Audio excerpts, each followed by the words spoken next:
কিভাবে বানাই চলুন দেখে নেওয়া যাক আমার আজকের ভিডিওটিতে। ঝাল সিমাই বা নমকিন সিমাই বানাবার জন্য একটা গরম ফ্রাই প্যানের মধ্যে দিয়ে দিলাম 1 টেবিল চামচ পরিমাণ রিফাইন্ড অয়েল। পাতলা স্লাইস করা দুটো মিডিয়াম সাইজের পেঁয়াজ দিয়ে দিলাম। 1 মিনিট নাড়িয়ে চাড়িয়ে অল্প একটু কাঁচা লঙ্কা কুচি দিলাম। বাচ্চা স্কুলের টিফিন বক্সে দিলে অবশ্যই কাঁচা লঙ্কা কুচিটা একটু বুঝে দেবেন। এবার দিচ্ছি 1 মুঠো কুচনো গাজর।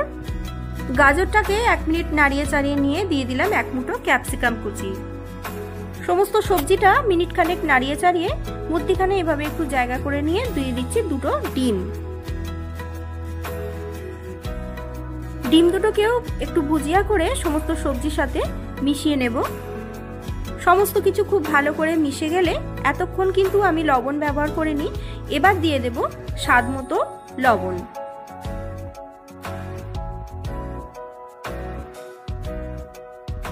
লবণটা দিয়েও খুব ভালো করে সমস্ত কিছু নাড়িয়ে চাড়িয়ে ওই মিনিট খানেক মতন আরো একটু ভেজে নিয়ে একটা পাত্রে নামিয়ে রেখে দেব।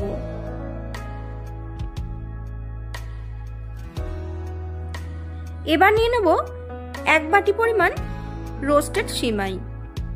রোস্টেড সিমাইয়ের পরিবর্তে সাদা সিমাইটাও একইভাবে কিন্তু ব্যবহার করা যেতে পারে। আবারও ওই ফ্রাই প্যানের মধ্যেই আমি সিমাইটা দিয়ে দিলাম। বেশ 1-2 মিনিট একটু নাড়িয়ে চাড়িয়ে এটাকে ভেজে নেব, অবশ্যই লো ফ্লেমে। আর কোনো রকম তেল বা ঘি এখানে কিন্তু ব্যবহার করার একেবারেই প্রয়োজন নেই।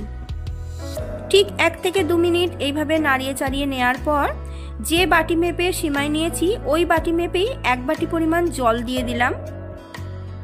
জল দেওয়ার পর দিয়ে দেব স্বাদ মতো লবণ আর 1 চামচ পরিমাণ চিনি। লবণ ও চিনি ভালো করে মিশিয়ে নিয়ে ঢাকা দিয়ে 3 থেকে 4 মিনিট লো ফ্লেমে সিমাইটাকে সেদ্ধ হতে দেব।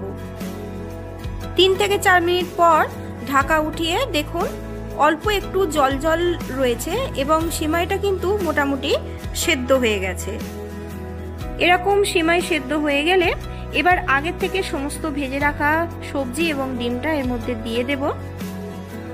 এবার সমস্ত সবজি দিয়ে খুব ভালো করে আবারও 1 থেকে 2 মিনিট নাড়িয়ে চাড়িয়ে যেটুকুনি ময়েশ্চার রয়েছে সেটা কিন্তু শুকিয়ে একেবারে পুরো ব্যাপারটা ঝরঝরে করে ফেলতে হবে।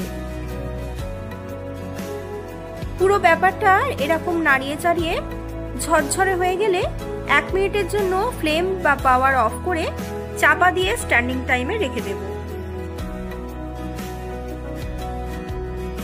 1 মিনিট পর ঢাকা উঠিয়ে দিয়ে দেব অল্প কিছুটা গোলমরিচের গুঁড়ো